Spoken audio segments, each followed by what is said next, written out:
Welcome to the Daily Vibecasting. Hey there. Today, you are looking at a feed that is giving us absolute whiplash. I mean, we are living in a moment where these astonishing high-stakes AI breakthroughs are hitting warp speed, right? As the foundational infrastructure of the internet is basically collapsing underneath them. It's kind of wild. It really is, that tension. You've got maximum efficiency, like cutting-edge stuff, clashing directly with maximum fragility. That's the story today, isn't it? Yeah.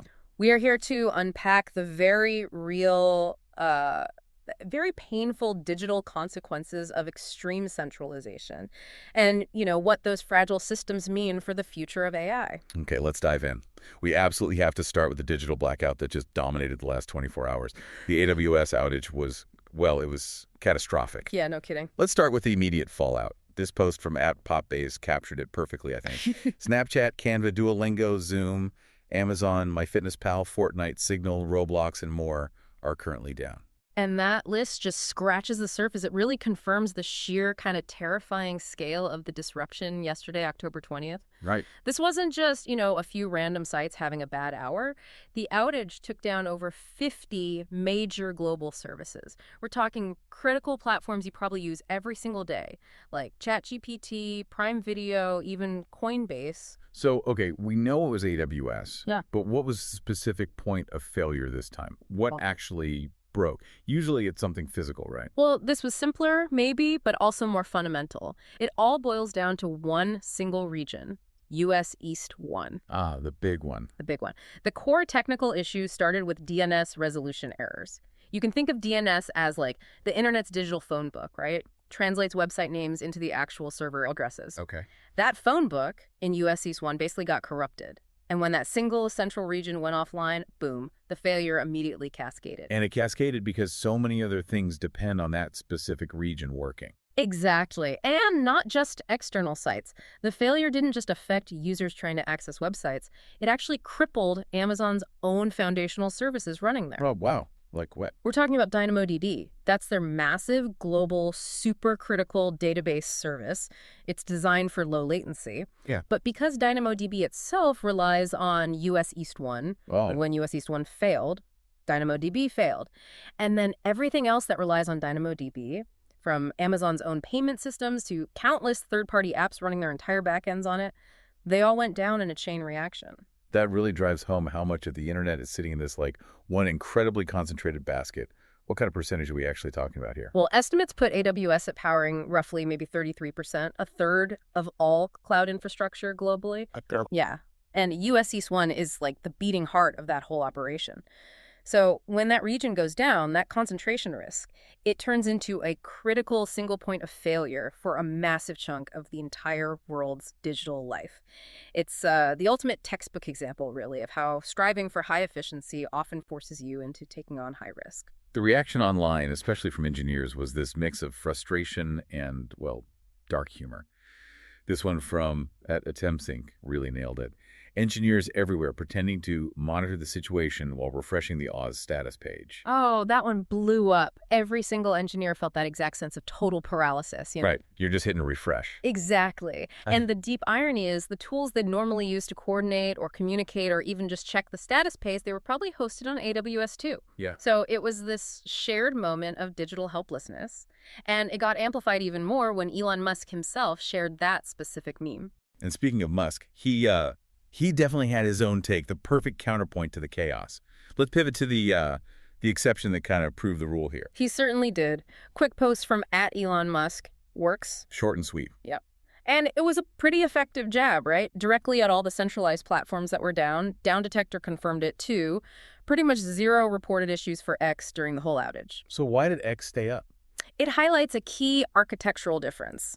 X runs on more diversified hosting. They don't have all their critical eggs in that one US East 1 basket. Right. That strategy, spreading the load, means they can withstand a failure in one specific region. It stood in really stark contrast to, most of the web that got knocked offline by a single DNS hiccup in Virginia. Okay, so we've got infrastructure crumbling because it's too centralized. But at the exact same time, the pace of technological efficiency just refuses to slow down. It's actually speeding up. Right. The contrast is jarring. Let's look at the tech that's going to be running on that fragile infrastructure next year. DeepSeek AI. There's huge buzz around a massive new efficiency breakthrough they've announced. Here's the post from @TierTax's text that kicked it off. Massively unexpected update from DeepSeek. A powerful high-compression MOE OCR model.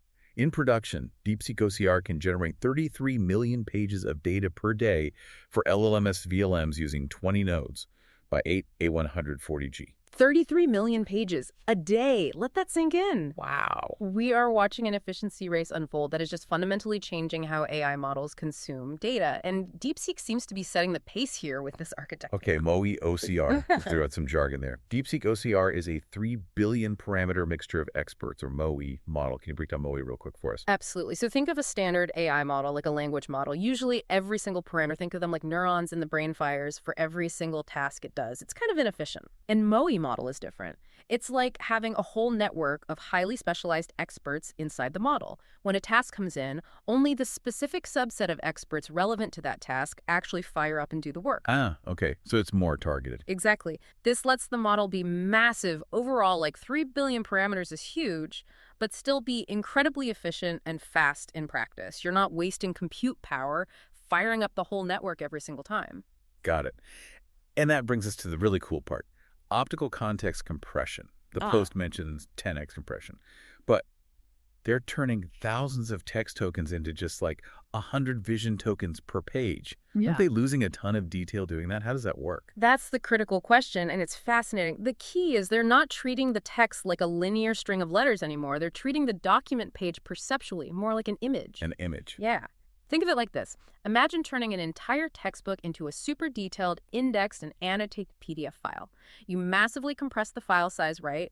But you keep all the useful information, the structure, the layout, everything important. Okay, I think I follow. That's kind of what they're doing. They compress the representation of the page, treating its visual layout and structure as part of the information, not just the raw text sequence. So what does this actually mean for the world of large language models, the LLMs? Well, it means they can potentially bypass one of the biggest headaches, Ah. the long context limitation. Existing LLMs struggle to process and remember really long documents or conversations. Right, they run out of memory or lose track. Exactly. DeepSeek claims they can maintain 97% decoding precision, meaning they get almost all the information back out accurately while achieving this massive compression. This could allow future LLMs to ingest exponentially larger amounts of data much faster and way cheaper than before. So it's not just about speed, it's about making bigger models feasible. Precisely. This breakthrough isn't just about raw speed, it's about making the pre-training of the next generation of massive AI models financially viable. And it vastly expands their ability to understand and reason about dense, document-based knowledge like scientific papers, legal documents, entire books. And that speed, that viability, it's not just theory. It's already happening. Look at this post from @Velen Project. DeepSeek OCR, the new frontier of OCR, is running blazingly fast on VLLM. 2,500 tokens on A140G. Compresses visual context up to 20 beds while keeping. That's huge. VLLM is basically the engine for high-throughput, affordable AI inference. If DeepSeek OCR is already running blazingly fast on VLLM on day one, Means it's ready for prime time. exactly. It signals this isn't just a research paper curiosity, it's production-ready technology. That 2,500 tokens per second on a single A100 GPU, that's serious throughput. The barrier to entry for processing vast libraries of information just took a nosedive. Okay, let's swing back to the outage for a second, because it hit one community particularly hard, and kind of ironically, the crypto community. Oh, yeah. The mocking online was pretty intense because so many major crypto exchanges and services just vanished during the AWS downtime. This post from @AltcoinPsycho sums up the vibe. Gotta love seeing 95% of crypto down because of an AWS outage. Very decentralized, great work, lads. Oda. Oof. Yeah, that meme hits hard because the widespread failure really poked holes in the whole decentralization narrative for a lot of the big players in the crypto space. Right. You had Coinbase, a massive global exchange disrupted worldwide. Not because of a hack, not because of a blockchain bug, but because one AWS server farm in Virginia had a bad day. But wait, I thought the whole point of blockchain was that it's decentralized. It runs everywhere, right? Yeah. So why did one cloud outage kill everything for so many users? What actually failed? That's the crucial distinction. It comes down to the centralized access points. No. While the underlying blockchains themselves, the actual distributed ledgers like Bitcoin or Cardano, they likely remained operational, humming along just fine. Okay. But the ways that most users interact with those chains, those failed. This is what Lefterist JP nailed in their post. Everyone preaching decentralization and censorship resistance, but in reality, it's all 100% reliant on the cloud. So it's the stuff built on top of the blockchain that's the problem. Yeah, pretty much. The AWS outage specifically crippled critical infrastructure pieces like Infura's RPC endpoints. Now think of RPC endpoints as like the necessary doorways or APIs that let your crypto wallet or your trading platform or a decentralized app actually talk to the underlying network like Ethereum or Polygon. Ah, okay. The messengers. Exactly. And if Infura, which relies heavily on cloud hosting like AWS, goes down, well, your ability to send transactions, check your balance, interact with dApps, it just disappears, even if the blockchain ledger itself is perfectly fine and running somewhere else. So the door got slammed shut, even though the room behind it was okay.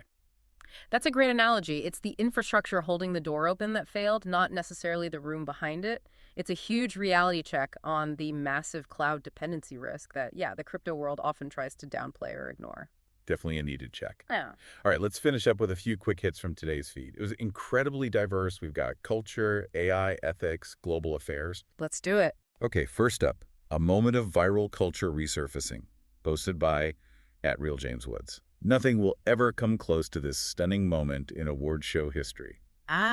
This is Ricky Gervais's 2020 Golden Globes monologue making the rounds again, right? That the one. Still gets massive engagement. Yeah, it's circulating again because I think people are still really connecting with that incredibly sharp satire on Hollywood hypocrisy.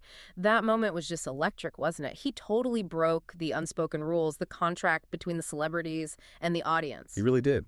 Pulled no punches. And 5 years later, the feeling seems to be that the underlying cultural tension he tapped into hasn't really gone away. If anything, maybe people feel that perceived hypocrisy even more acutely now. Interesting take.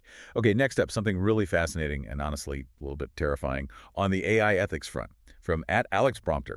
Scientists just proved that large language models can literally rot their own brains the same way humans get brain rot from scrolling junk content online. Whoa, okay, unpack that. Rot their own brains. Yeah, it refers to a specific study that got a lot of attention. Basically, researchers showed that if you continually pre-train large language models, specifically on like short viral X posts, content optimized purely for engagement clicks and quick hits, not for substance, it actually causes persistent cognitive declines in the AI. Wait, seriously? Like, the AI gets dumber from scrolling junk content just like us? That sounds deeply worrying for future AI development. It really is. They found a quantifiable drop, something like 23% in the model's reasoning accuracy. The model started exhibiting what the researchers called thought skipping. Thought skipping. Yeah, meaning they became less able to follow complex multi-step reasoning processes. They jumped to conclusions or missed logical connections.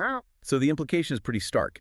The structure of our current engagement economy, the very nature of these centralized social media feeds optimized for clicks, might actually be causing AI degradation. So AI is susceptible to the same junk food media diet we are. And if we keep feeding future AIs this low-quality engagement bait data, we could be actively undermining their long-term intelligence and usefulness. It's a major ethical flag. Definitely something to watch. Okay, what's the last quick hit? Last one, a quick look at global affairs and power projection from @Narendra Modi, the Prime Minister of India, at the majestic flight deck of INS Vikrant with the MiG-29 fighters. Right, this details Prime Minister Modi's recent visit for Diwali 2025, I believe to India's first aircraft carrier that they built entirely themselves, the INS Vikrant. Yeah, the pictures were striking. Him on the deck with the jets. The visual is incredibly powerful, isn't it? Showing him interacting with naval officers, flight deck crew, with those MiG-29K fighters right there, ready to go. What's the strategic message behind a photo up like that? Well, it's a very clear statement about India's advancing naval capabilities and their ambitions. The INS Vikrant itself is a huge symbol of indigenous defense production, maritime self-reliance. Building their own carriers is a big deal. Huge deal. So, placing the Prime Minister right there on the deck, surrounded by naval power, it highlights India's growing ambition to project that power and maintain, strategic influence, maybe even dominance, in the Indian Ocean region. And that region is increasingly important globally. Absolutely. It's a major hub for global trade and becoming a real hotspot for geopolitical competition. So this is India signaling its role loud and clear. What a day. Just look at the contrast. We saw this incredible, relentless push for centralized efficiency, with DeepSeek creating unprecedented data compression. Yeah, mind-bending stuff. Immediately slammed against the absolute vulnerability that such concentration creates. One regional DNS error knocks out half the internet. Yeah. It exposes the centralization risks hiding in plain sight, affecting both giant corporations and networks that claim to be decentralized. It's true. That AWS outage, it forced millions of users, thousands of businesses to confront a really simple, maybe uncomfortable reality. The internet, for all its wonders, is only as reliable as its most centralized choke point. And we see this fragility mirrored everywhere, don't we? Across technology, finance, even culture, as we saw with the AI brain rot study. Everything seems to be building faster and faster on foundations that, while incredibly efficient, are dangerously concentrated. So the final question is... Yeah, the final question I got to leave you with is this. Are we building systems that are maybe too efficient for their own good, or are they just too concentrated? Especially now, when we see that the very systems feeding our future AI might be teaching them poor cognitive habits derived from those same centralized, high-volume, maybe low-quality data feeds. Where's the balance? Definitely some food for thought there. That's all the deep dive we have time for today. We'll catch you next time.